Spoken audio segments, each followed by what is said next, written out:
Man, you're gonna die never even trying to reach your full potential. This was the life that you were supposed to live, but you didn't try. Those of you who are listening to this, whoever hear this, you will not find it. I was trying to look for it everywhere. The only way you find it is to drown yourself in a position where you're just out of sorts.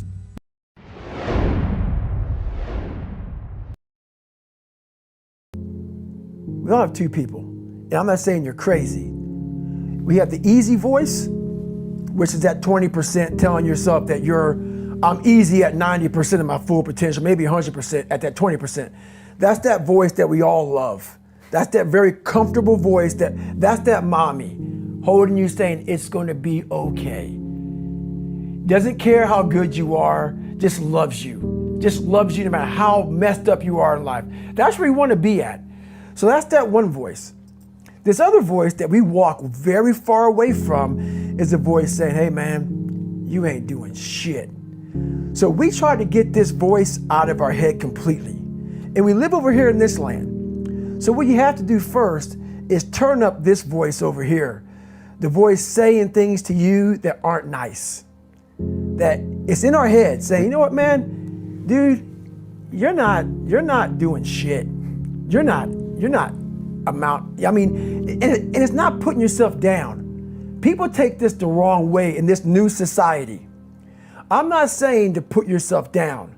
I'm saying listen to the truth. And the truth isn't in the 20%. The truth is in this other part of your brain saying, look, man, you're wasting a bunch of percentage here. We have 80 more percent that we're not tapping into because in this other 80% is suffering, pain, failure, self-doubt, darkness, and then a whole bunch of light. But to get to this light, you gotta go through all of this shit. So a lot of us know that.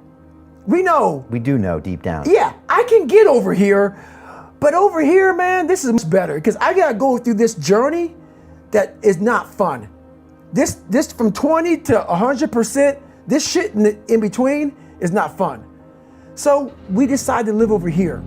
So everybody goes, how do you do that? You know exactly how to do that.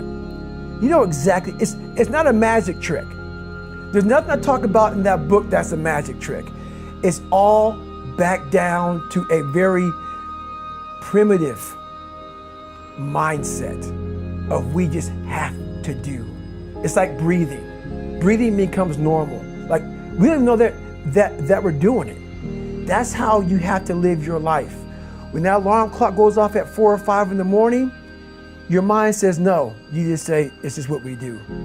It's what we do now. Because to get to where you want to go, the amount of pain involved, I'm not saying physical, I'm not saying you got to break yourself off. The amount of mental pain of how many times you're going to have to do something that you don't want to do to get to where you want to go is going to be, there's going to be more times you do something that you don't want to do than you are going to want to do it. And that's your new norm. That's your new norm. So then it's like breathing. And then once you do this over and over and over again, it becomes like breathing. I don't want to live this lifestyle, but to get to the other side of this, I have to. So if you really want it, you realize what trying is and what trying is not.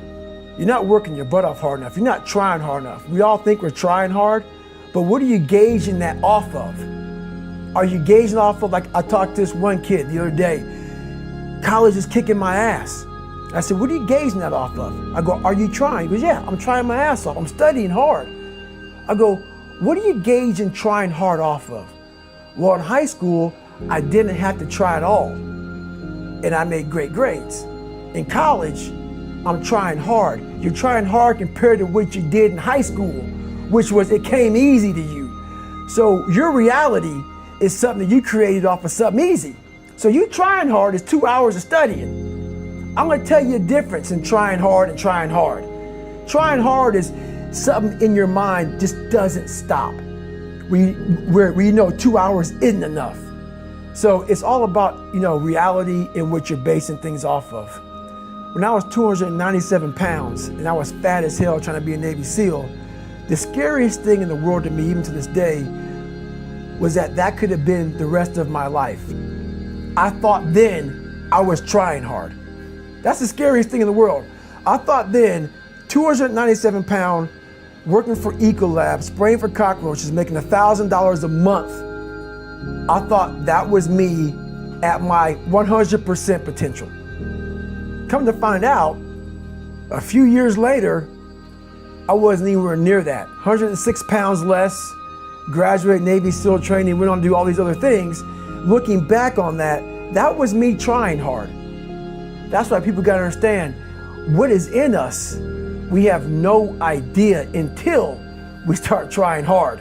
And I mean really trying hard, where you're obsessed with, hey, this is my new norm. My new norm is that, wow, this isn't always fun. It's not always meant to be fun. And that's when you know you're trying hard. I have this haunting voice in the back of my head. A lot of us have it. Yeah. We just ignore it. And it was there for years.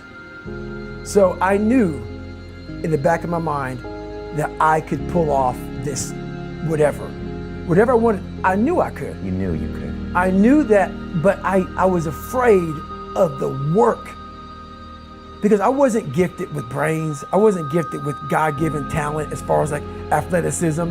So I knew to get to where I had to go, to be on the same playing field as these men, to even try out for this program, I knew the work was gonna be something that I didn't want to even attack.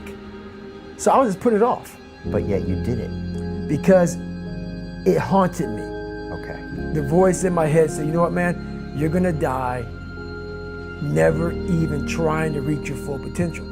But I developed a reality that wasn't real. That's the thing we always do. We can have a great life, but we always build this reality around the one thing we don't have. So therefore, our great life, we don't even see it. We see the one piece of clothing we weren't able to get versus the amazing things we have. So we focus on that. I was the king of focusing on the one bad thing in my life. The one bad person called me nigger. Everything bad, I focused on that. But over here was a beautiful reality of my life. Even though I came from nothing, where I could have taken my mind for the possibilities of where I can go if I work harder.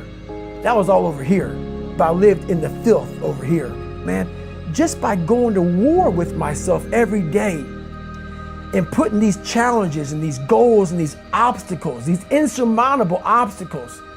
So it wasn't about losing 106 pounds. Me losing 5 pounds was an accomplishment. Me losing 10 pounds and then 50 pounds. And then the more I did this, the more I gained confidence. And then the more I gained confidence, the more I realized, fuck these Navy SEALs, man.